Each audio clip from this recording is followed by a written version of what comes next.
Hi, everyone. Whoa! Hi.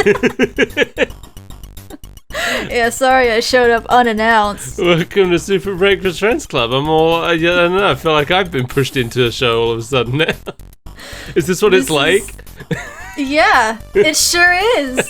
It's also what it feels like when the show just abruptly ends and I'm left there with my pants down. Well, I've had that one happen to me before, but this is a new experience. I'm Mike. I'm not. Listen, we came back to Maniac Mansion. I'm just gonna say it up front before we play the theme song. I'm saying it up front because the version of the show we have this time is missing the beginning of the theme song. It's just like silent at the beginning. Yeah. But I want to play it for authenticity, exactly as we experienced it. I'm gonna be real with you. I skipped the theme song. Why is it interesting? It's not. Play it!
The look on my face when I saw what you had slipped into the folder this week. Yeah. I thought so. I thought that's how you would feel. I was just like, but why? Of every show on planet Earth, why? Yeah, I looked through stuff that we haven't watched in a while. I almost put Pokemon in there, but I was like, we just did Yokai Watch. Yeah. We don't need to do Pokemon right now. And I thought, you know what? We haven't looked in on Fred Edison and his family of weirdos for a while. You know, you say they're a family of weirdos, but I feel like it's focusing less and less on the fact that there's anything wrong with them. To be honest, the only weirdos here are Harry and Turner. Yeah. The rest are pretty normal in this show. Even if their son wears leather jackets. Yeah. Like they've got the child in the adult body and they've got the man's head on the fly body, but everyone else is pretty normal. And like everybody's just at peace with it at this point, so. Well, it's been 10 years, right?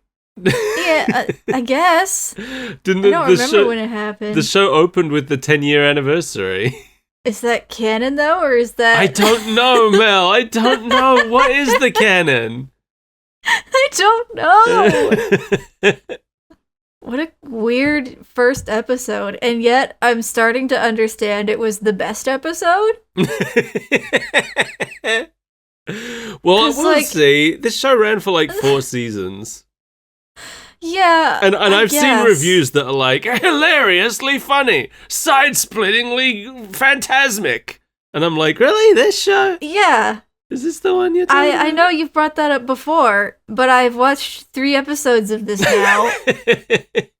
And I think I might have laughed once in this one, but it wasn't a knee slapper. It was just like a quick exhale through the nose type laugh.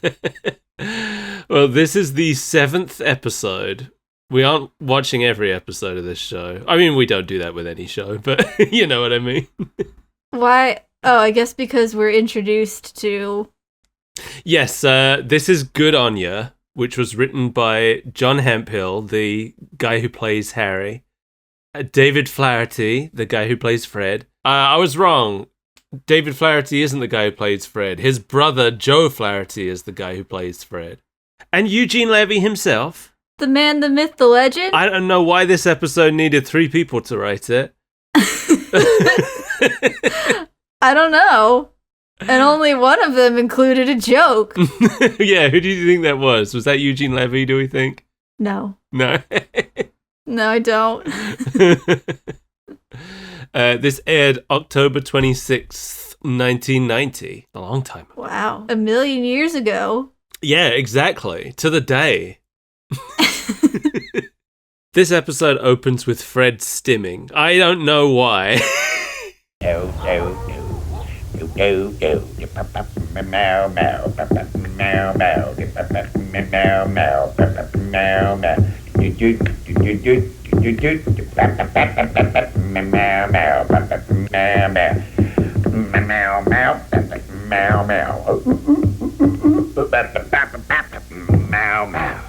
I was extremely confused. It's never brought up again. I relate to what he's doing, but I don't know what the point of it is. I guess we're being shown that he's bored, but I don't know why. I guess. Is there any kind of, like, running plot line in this show? Perhaps we've missed why he might be on the floor like a crazy person? Like an overarching season-long plot? Yeah. I don't think so. You don't think that this is picked up from the end of the last episode and he's just out of his mind cuckoo? I don't know. I guess we've never watched, aside from the first 2 episodes. Wait, this is the 4th episode we've watched of this show. What else did we watch? We watched the 10th anniversary special. Yeah. We watched the one where Harry was cheating on his wife with another fly. Yeah. We watched the one where their neighbors came to live with them. I forgot about that. And we watched this one. I forgot all about that 3rd episode. Yeah, me too. It was, like, so relatively normal considering we just watched an episode about a man fly cheating on his human wife. Yeah, I actually think that might have been, the neighbors one might have been the best one we've watched. It was the most eventful one, for sure. I still think the first episode is the best one. I mean, yeah, but we're talking about, like, normal episodes of the show, because that one was a gimmick episode. It was, but, like, I feel like they should have leaned into it more. It made the show at least stylistically more interesting. Now it doesn't have much to offer. That's true. It felt to me like that first one was the pilot that they used to sell the show. Yeah, and then you get served this. And they slop this gray goo onto your tray. Because they had a completely different set for the house in the pilot, didn't they? Yeah, it looked more like a stage play. Yeah, which I thought was interesting. Yeah. Well, anyway... So someone comes to the door. Fred doesn't want to answer it, and when they don't give up, he eventually answers. At this point, I checked the timer. We are 3 minutes into the show, and the only thing that's happened is that Fred has answered the door. And that kind of doesn't stop for the entire episode. Yeah, this episode is kind of a wet fart. I feel like there are 2 things that happen in this episode. It's 20 minutes. And there are 2 A man shows up scenes. and then he leaves. Yeah, you can summarize the episode exactly thus. Yes, I think that's actually pretty fair. Yeah, he shows up and he leaves, and that's the whole episode.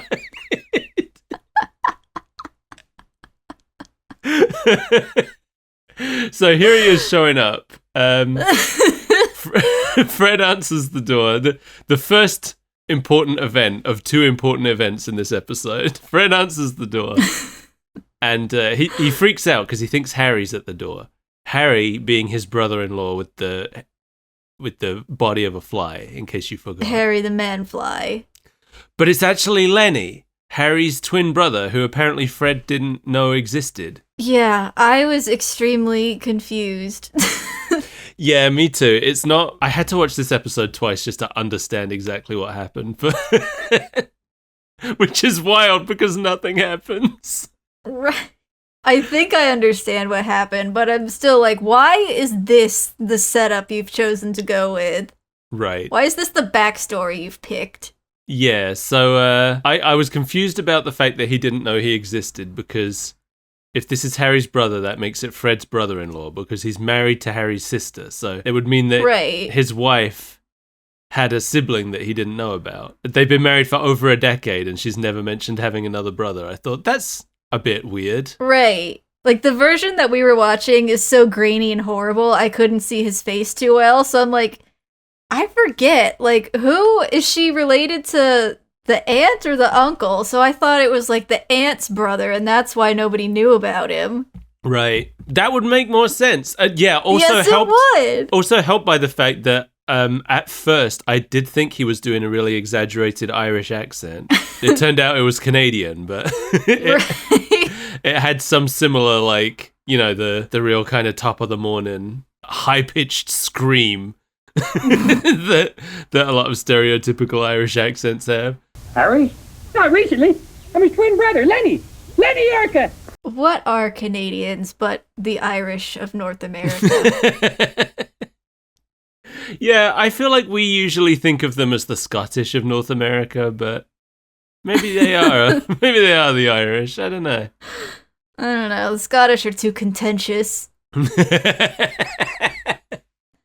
Yeah, that's not wrong.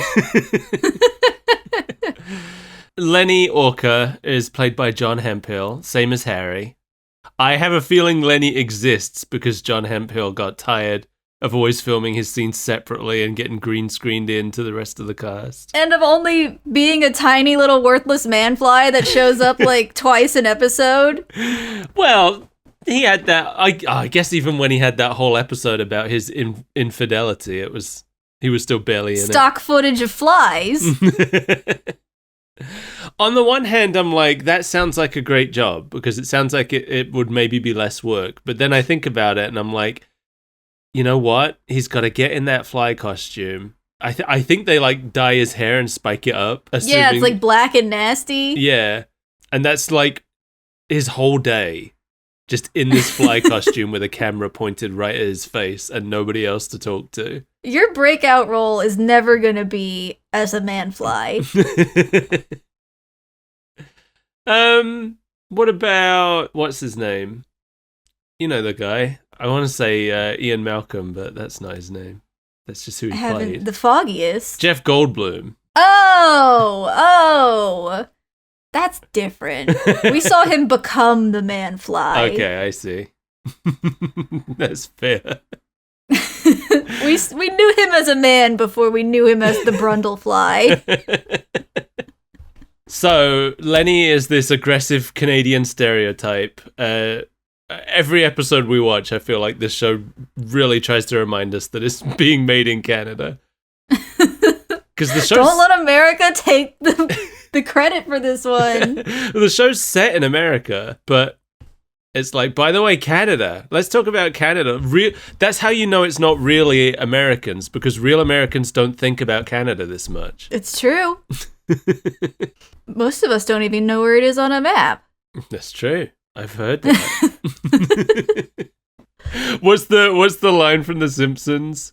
It took the children 40 minutes to locate Canada on the map. Marge, anyone can miss Canada, all tucked away down there. Exactly.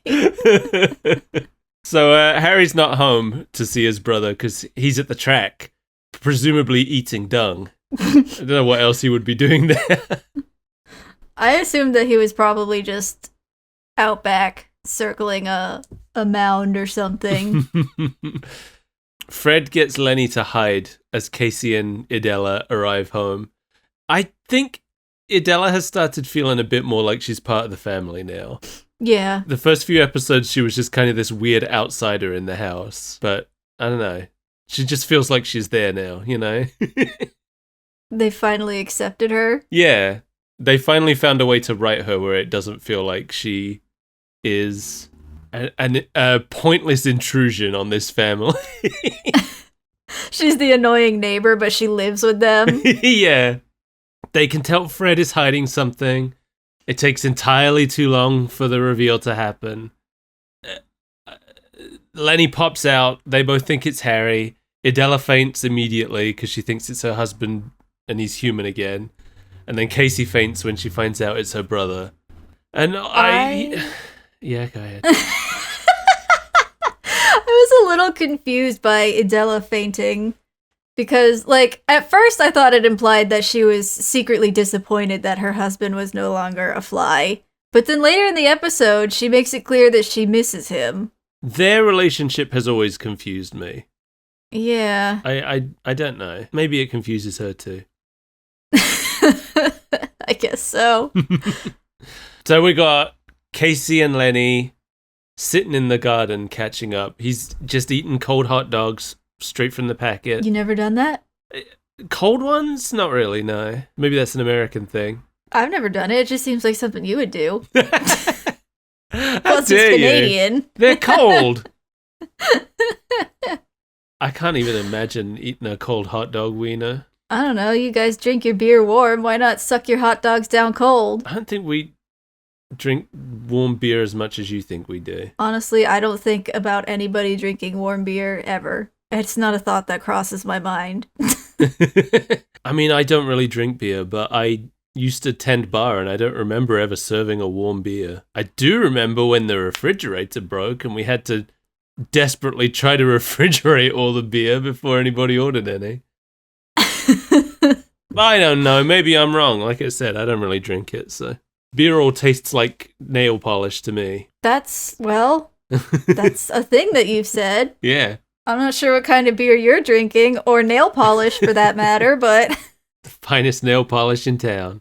apparently it's got an ABV of 8. When he's listing his ice cream flavors, there's a part where I think he says raspberry and then he's just like, all the reds. And, you know, I never thought about them that way before, but yeah, me too. I like all the reds. Same way with like candy and juices. Give me a red one. I'm going to enjoy it. No, there's a chance I won't. Oh, yeah? Which one? Maybe it's not that I wouldn't enjoy it, but there are varying degrees of enjoy and varying degrees of red. Sometimes strawberry is red, sometimes it's pink. If I want strawberry and I get raspberry, I'm going to be upset. You don't like raspberry? I like raspberry, but I love strawberry. Oh, I see. Oh, so it's like when I get a cookie that I think is a chocolate chip one and then it's got raisins in it. Yeah. It's like the biggest betrayal. Yeah, okay, that's fair. Lenny never got married. It establishes he's a boxer, although at this point I wasn't sure if that was a joke or not. I wasn't sure if he was talking about him or his wife being the boxer because of a joke that he had set up. Yeah. It's tough dating a boxer. Then again, I had to worry about my career. I thought it would have been funnier if his wife was the boxer. Me too. Maybe they were both boxers. That's less funny than if it's just her. Yeah, I know. But we do find out for sure later that he is. So. Fred comes outside to ask Casey where the camera is and wastes a full 20 seconds saying nothing. I timed it. I was also very unclear about this whole setup and payoff. What's the payoff? Like, what is it implied that she's doing? Why is she like... So, Idella has the camera, right? And it's like hidden under her bed? Right, it's under her futon. Why is she weird about it? I don't know. Yeah, he when he eventually finds out where it is, it's under her futon with a full roll of film. But I don't know why. I just chose to ignore it. So this is where we find out, I guess, like, not just Lenny's backstory, but Casey's as well. Yeah, I didn't realize we hadn't heard that before. No, so apparently, well, maybe it was mentioned in another episode, but I feel like probably not. I feel like they probably made up this whole orphan thing for this episode. Right, just to get him out of the fly suit. Yeah. So it turns out that Casey and Harry are orphans, and while they were at the orphanage, they also had another brother called Lenny, which is this guy. And a Canadian couple came to adopt, but they only wanted one kid because they only had enough land for one kid. Lenny tripped Harry, and the couple... We don't know that part yet. Well, okay. It's implied. And I guess when they're picking and choosing, Harry kind of tripped. And the couple took Lenny because he was the only one still standing up. And Harry apparently resents Lenny for this, even though it sounds like Casey and Harry ended up having the better lives. Right. I thought that was the whole joke. Like, Lenny lives in Canada and lives a pretty normal life, but then Casey and Harry had a privileged California life. Yeah, I don't know. Or was it... I thought she said Pittsburgh. Oh, maybe she did. I just kind of assumed California. I was actually she does say Pittsburgh, and that's what got me thinking, like, have they ever established what state this show is set in? Because I definitely would have guessed California, but I don't know. And I couldn't find out when I looked because this show is so poorly documented on the internet. Even our best friend at Mansion Site doesn't know. I forgot about Mansion Site. It lives rent-free in my head because it feels like finding a fossil. Yeah. In the detritus of the internet, I have stumbled upon a shark's tooth of precious memories. An ancient pearl. So Lenny talks a bit about Canadians, and Canadians keep their emotions bottled up, apparently. Didn't know that was a stereotype of Canadians. No, me neither. I wonder if this is a stereotype about Canadians that only Canadians know. It must be. Yeah. Because, like, there's going to be jokes that you'll only understand if you live there, and outsiders wouldn't pick up on it. And I feel like that's what Lenny is. I feel like Lenny is a Canadian joke that you don't get if you don't live there. Yeah, that's kind of how I feel about it too. Because I definitely picked up on the fact that he is constantly using Canadian phrases, like stereotypical ones. Right. Like they make a whole thing about "good on ya." It's the name of the episode. Yeah. So that's basically his catchphrase. But I don't know. A lot of the stuff Lenny says, I was like, is this real Canadian stereotypes, or is this is the joke that these aren't real Canadian stereotypes, but they're acting like they are? I don't know. But they're real Canadians. I know, but that's why it could go either way. You know? I think that they're probably real Canadian stereotypes, but as seen by other Canadians. Whereas if it was written by Americans, it would be the stereotypical overly polite, Right. overly enunciated accent, Right. dressed as a Mountie. Well, I feel like it's a bit of that.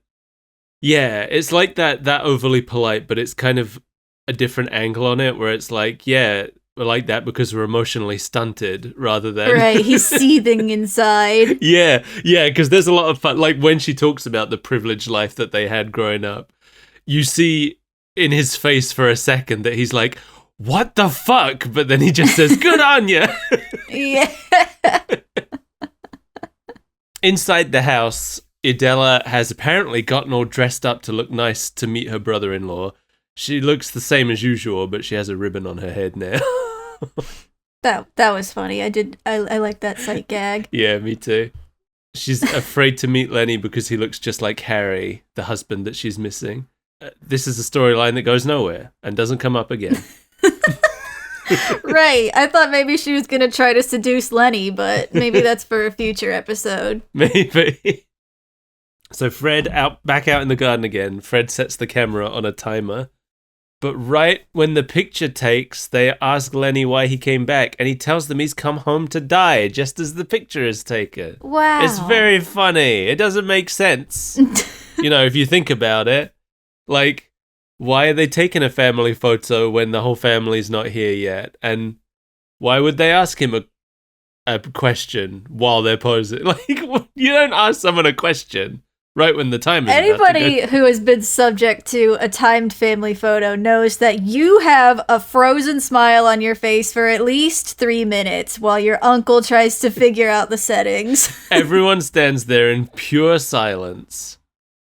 And it does not happen until everyone is gathered, because you're not doing this again. No. And your face starts twitching from holding that same fake smile. You can feel your muscles drooping, and you know you're going to look terrible in the final. Yeah. And then the moment you hear that click, you're back at the buffet table, stuffing your face with cocktail weenies. Like, there's a cloud of dust shaped like you in the picture. There's weenies in your pocket, and you're actively trying to bite them. I have taken family photos like that. See, now is it so strange to think that you would eat cold hot dogs out of the package? Cold cocktail weenies are not the same as cold hot dog wieners. It's very different. But you see where I'm coming from. Yeah. But it's not the same. Listen, I understand. Someone out there has to know what I'm talking about. Okay, maybe the ingredients are exactly the same. Maybe they taste almost exactly the same, but you serve me up a cold hot dog and a, plate of cold cocktail weenies. I'm only touching one of those things. I don't want to pick up a hot dog wiener with my hands. They're slimy and weird. That's why you use your mouth and you suck it down like a big noodle. Like you're in a hot dog eating competition. Gotta you choke hork it down like a pelican.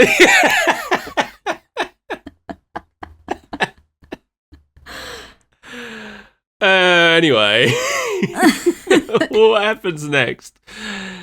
They're at the table.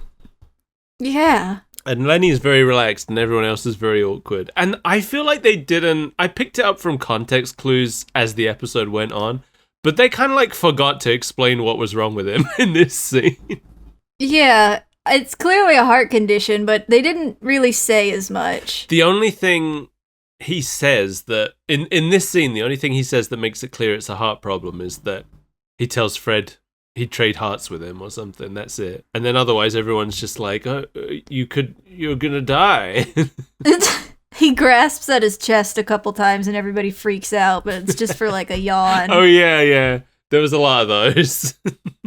He says that if he has any kind of shock, he could die at any moment. His heart could just stop. So down in the basement, Fred, Casey, and Idella discuss the problem because they figure when Lenny finds out that Harry is a fly, the shock could kill him. This is a really long scene where they really don't say anything more than that. Yeah. There's another full minute of just Fred stammering. I mean, let's look on the bright side. And I suppose there is a bright side to this human dramedy? Well, sure there is. We're waiting. Oh, well, looks like the shoe's on the other foot now, doesn't it, Freddie? All right. You want a bright side? I'll give you a bright side. Oh, yeah, and it's so simple, you're going to kick yourself because you never thought of it. Is this Canadian comedy? Do you just like to watch people stammer up there? Maybe. Eugene! Eugene, I know you're capable of good things. How did this happen? My two thoughts are they were either still figuring this show out or this show was just a paycheck and they were focusing on SCTV. Yeah, maybe. Maybe it's a too many cooks problem. Maybe. They did have 3 writers for this. Yeah. How does it take 3 people to write a minute of stammering? Okay. Does he say or does he say We really gotta hammer down the details. So Casey figures she has to say something to the kids because the kids at this point still don't even know about Lenny somehow. Were they out? Maybe they were at school? I don't know. Unclear, but they're suddenly all here now and talking to Lenny. Yeah, Lenny has found them before Casey got the chance to get to them. And the first thing we see is Turner practicing punching him in the face while he tells them all about his boxing career. His boxing career of taking punches and falling down. Yeah. He does say that he never took a dive, but he's also never won a fight, so...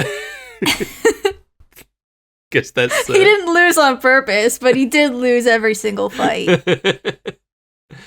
Yeah, he talks a lot about his comfort with his upcoming death as well, and they tie that to his Canadianism, somehow. Because he's repressed all of the feelings associated with death, other than bleak acceptance. It's so weird that the kids just think it's so cool that he's dying. Right, Tina is a teenager, and she's like, it's so cool, I want to die too. Yeah, Casey walks in on her children arguing about who's going to die first. And she is immediately not too happy about it. I would understand if they were all around Turner's age, but there's a sizable age gap. Yeah. Yeah, she could have just walked in on hearing Turner say it. Yeah. Instead of her smarter and older children arguing about who gets to die first. Dying is radical. Casey tries to break the news about Harry, which is another long scene of stammering. And Harry arrives home at the same time and witnesses the conversation. And he makes the decision to kill his brother anyway. Well, it's because Lenny finally manages to say that he loves Casey and Harry, because that was the whole thing.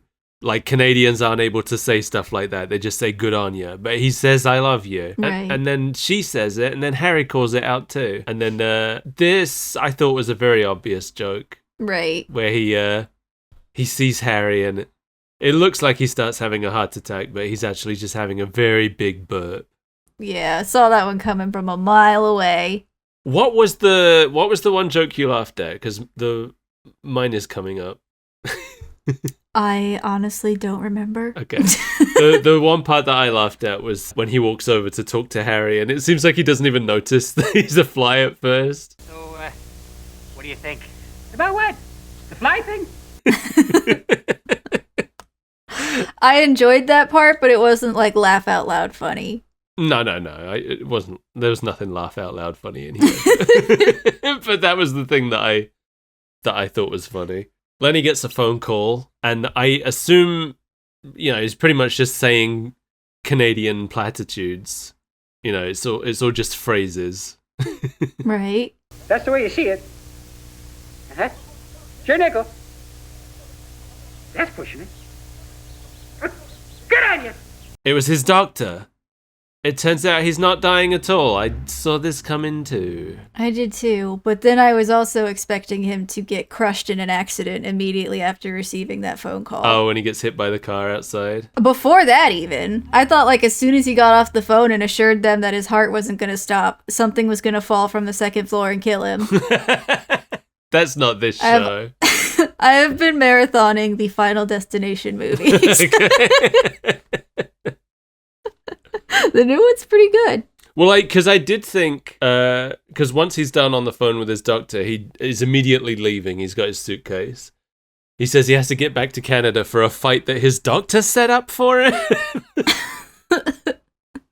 Well, since you're not dying and all. And he gives each of the kids a loonie. But when he gets to Fred, he kind of awkwardly stops and puts his money back in his pocket. I guess I got a little chuckle out of that. I didn't. I'll give him that one. That one was also too predictable. Yeah. But the guy, John Hemphill, played it off well, I thought. Harry forgives Lenny for tripping him at the orphanage. Again, I kind of feel like Lenny got the raw end of the deal on that anyway, but... Right. And this is where I thought he was gonna die, because he says good on you one last time, and then he leaves and immediately gets hit by a car outside. But they make sure that we know that he's not dead, and he even guilts the driver into giving him a lift to the airport. I kind of assumed that was his primary method of transportation. Yeah, maybe. I actually did kind of laugh at that as well, because it seems like it's not working at first, and he's like, oh, come on, you hit me! That was pretty good. That was when I was like, is that how he got to this house in the first place? Yeah, maybe it was. I don't know. It's like that scene in It's Always Sunny where they were trying to set up an insurance fraud scheme by jumping out in front of someone's car. Yeah, I don't know. I'm trying to think if I've ever seen, like, that done in a comedy show where there's a character who's just like, whenever they need to get somewhere, they just deliberately get hit by a car and then guilt the driver into taking them. It's not a bad idea. No, it's funny, but like now I'm starting to think that it's giving this show too much credit. I'll give this show some credit. This show does some things that I think are good, and I'll hand that to them. I mean, these are like seasoned comedians. These are basically the Saturday Night Live crew of Canada, so... And yet, for a family that's supposed to be weird, this is like the most boring family I've ever seen. So have somebody travel around by getting hit by cars and demanding rides. Well, let's pretend that's what he does. I guess we'll see in the future if he does it again, because Fred says Christmas will be interesting now, which is foreshadowing, because the Christmas special episode is called Good Cheer on Ya. Oh no. And again is all about Lenny, so... Yeah, but that's the end. It just ends there. Like you said earlier, this is an episode where a man arrives and then he leaves. That's really all that happens. Yeah. This did not feel like it was 20 minutes long to me. It felt like an agonizing hour. Oh, really? It's one of those things where I look back on it and I think just because so little happened. And also, like, right before I watched this, I had watched the Simpsons episode with Sideshow Bob where he's working on the dam, you know, with his brother. Yeah. That's the same length as this. And so much much happens. So going straight from that to this, I was like, where were all the events? So what you're saying is that The Simpsons would benefit from more long, drawn-out stammering. That way they wouldn't have to animate so much. That really is where all of this episode went, yeah.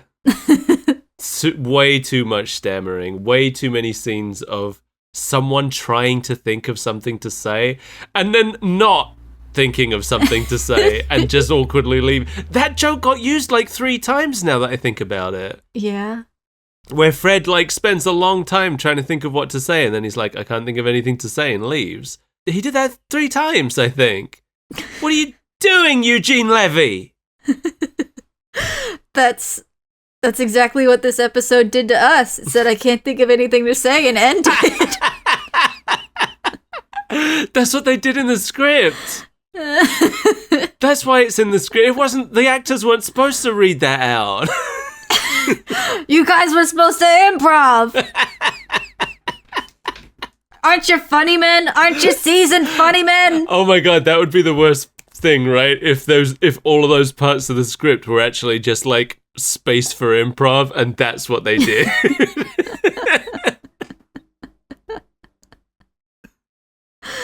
It's not quite whose line is it anyway.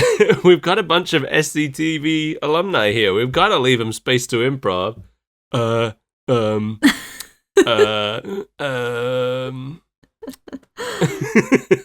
Maybe it's because there's just so little to go off of. Like, how do you even pad out a scene like that? I think that is a lot of this show's problem. Because I remember, like, when we looked into it the first time we watched this show, they said the original premise was for it to be something like the Munsters. Right. Or like the Addams Family. Eugene Levy, I think it was, decided that he would rather do something with, I guess, like a more normal, wholesome family. He thought that would be funnier. As if the Addams Family aren't wholesome. Don't get me started. I think that's a lot of the problem. You've only really got 2 wacky ones, and Turner isn't really funny. No. So Harry's the only wacky one you've got who is funny.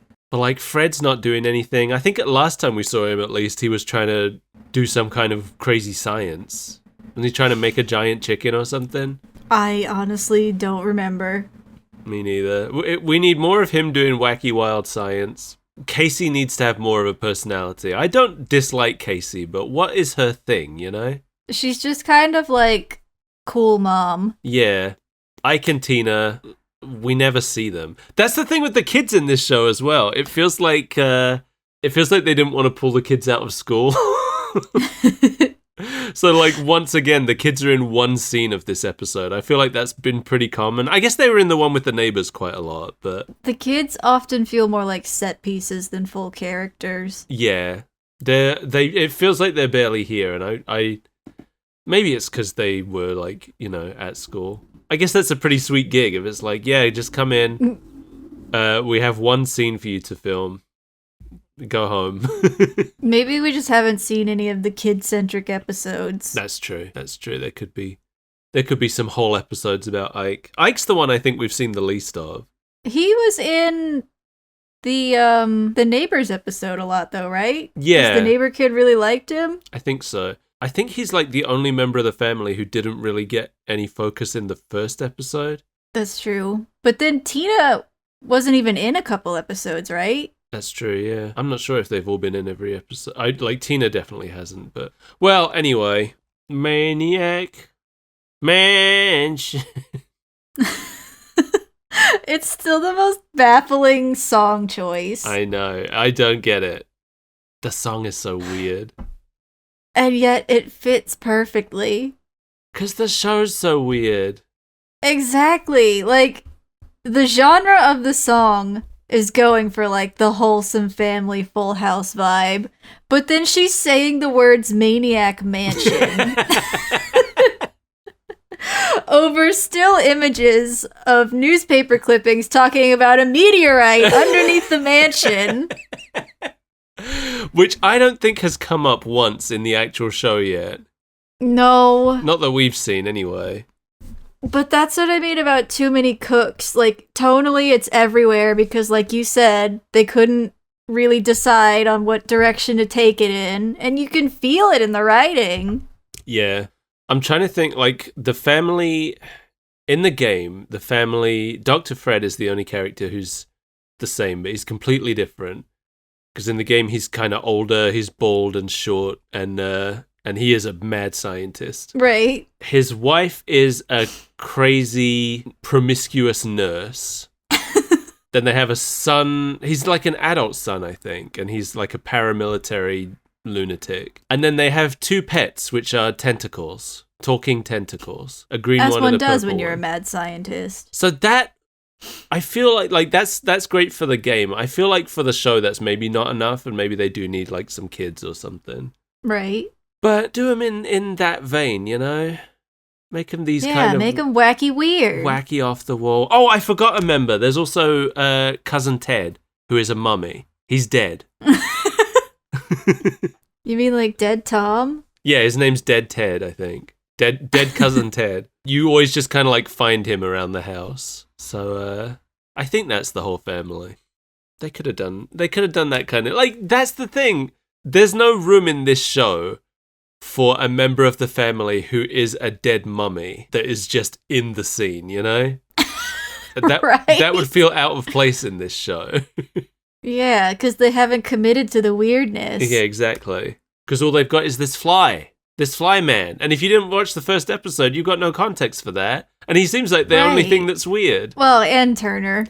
You say that, but I feel like if you missed the first episode, Turner just comes across as like the special needs child of the family. Like, I could easily believe that Turner is actually the oldest, but he has a learning disability. True. And if we hadn't seen the first episode explaining that he's actually the youngest and that he got aged up in a science experiment, except for his brain, I wouldn't get it. It's not explained. True. So in that, you know, if I'm coming to it at this episode or any episode beyond the first one, I'm just going to think that Harry's the only one who's weird, and I'm going to think that Turner is just a 90s insensitively written disabled character, you know? You say that, but he feels a lot better than he did in the first episode. That's true. The first episode, I remember us both being kind of like, is this offensive? Right. It felt a little uncomfortable, but I think the actor found a good place to be with the character. Yeah, I do think you're right about that. Just suddenly remembered the fact that a part of the plot of Day of the Tentacle is you trying to help Dr. Fred claim the royalties for this show. That's incredible. I know. What a stupid game. Oh, I love that game. Go play Day of the Tentacle, everybody. It's great. It's better than this show. It's funnier. Pretty sure I have it, but I just haven't played it yet. Let me watch you play it. Remember when we played Maniac Mansion together? You played it on stream, right? Yeah, and we got soft there.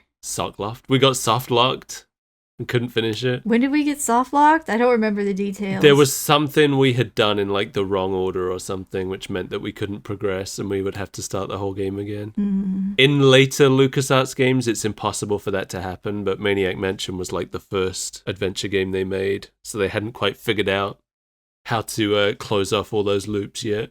Fools. I think by the time of the first Monkey Island, it was impossible to permanently lose a LucasArts game anymore. It was always just like, yeah, just keep... I remember reading an interview with them years ago where they were like, yeah, we realized we didn't want to be punishing the player for trying things, so... That's very good rationale. Yeah.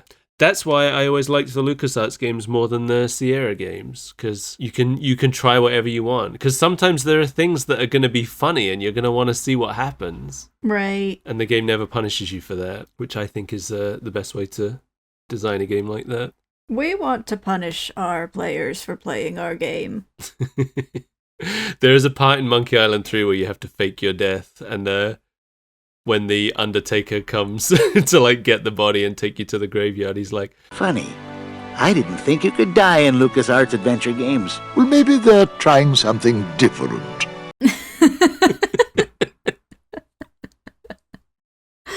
Depends which one you're clicking on. That the hint that you have to fake your death is that there's a fortune teller, and you get your fortune told, and she pulls the card and she's like, death, and he's like, oh no, and she goes, oh, don't worry, death just means change. And then she pulls another one and it's death again, and then she just keeps pulling death until eventually she starts yelling at you to get out.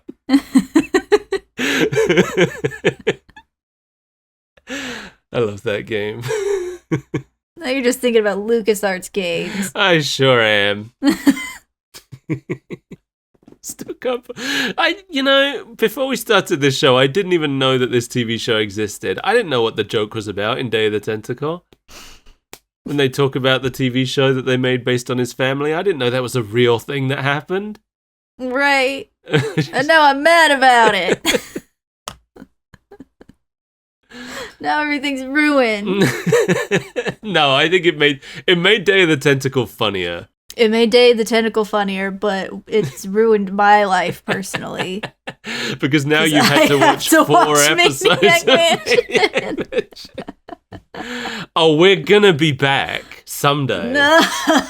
We have to watch that Christmas episode. We have to watch the episode that has Martin Short in it. That's true. Or the one that has Eugene Levy's in an episode of this. We have to see it. What if Eugene Levy was in an episode as a tentacle?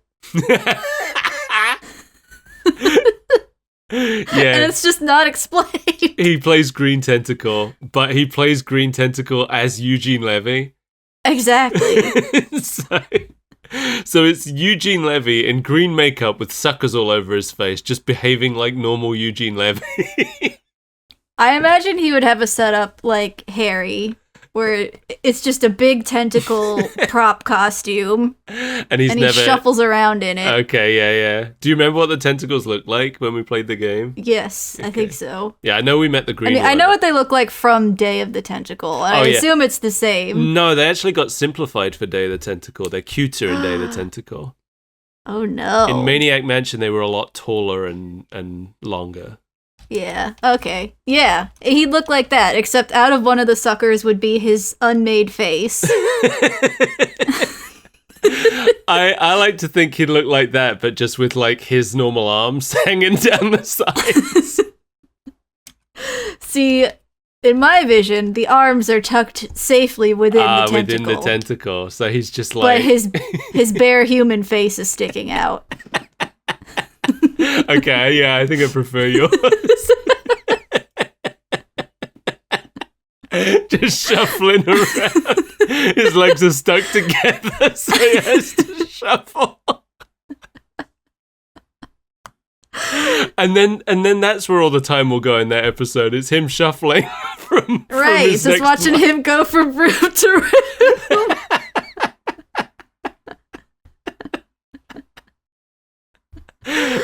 Oh. Tentacle, come on in. We were just sitting down for dinner, and then we just watched Eugene Levy shuffle all the way into the family room. 2 full minutes of him shuffling. Complete silence. Except for the sound of his shuffling. Except for the sound of the suit buckling. Oh yeah, it's like a rubber suit, so it's really squeaky.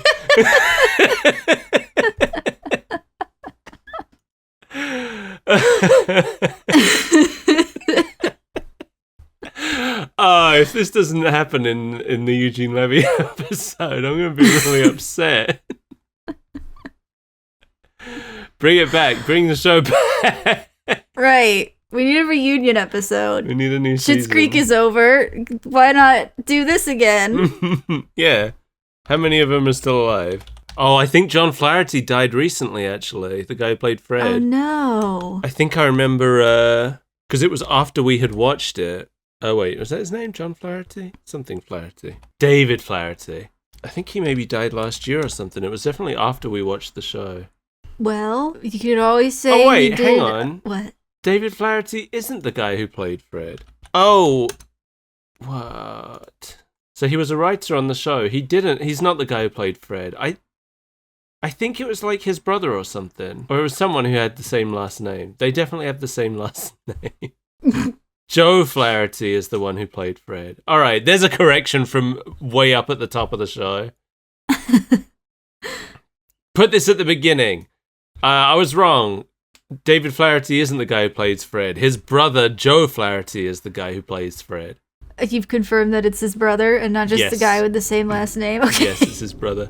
Yeah, he died. The guy who played Fred died last year. Yeah, I thought so. Oh. And everybody who was posting it was talking about how he was the guy from the end of Back to the Future 2. But I saw it and I was like, no, it's Dr. Fred!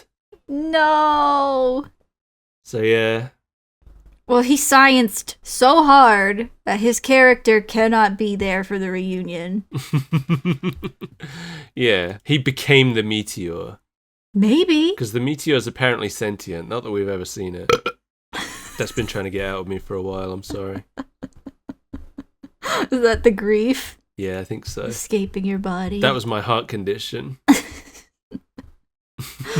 You're not upset that I'm a fly?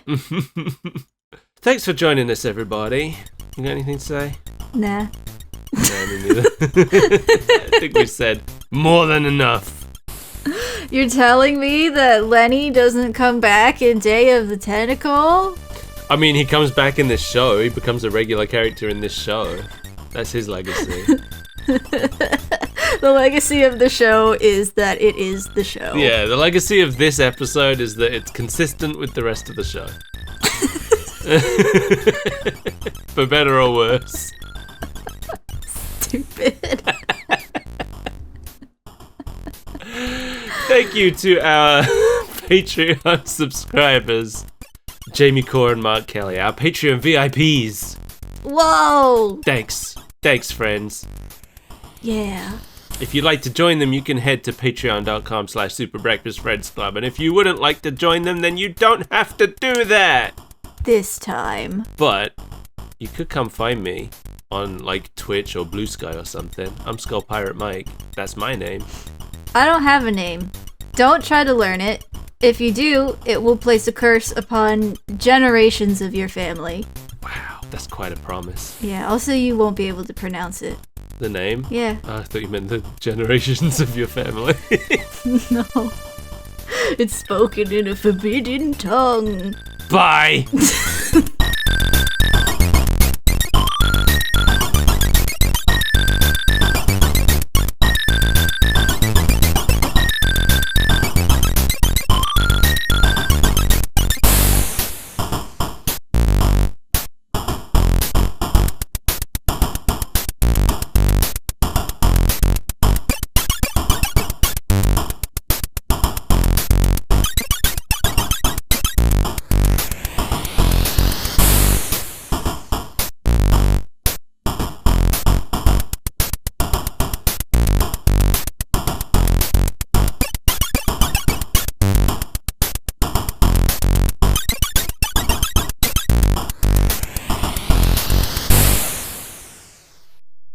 Oh, excuse me.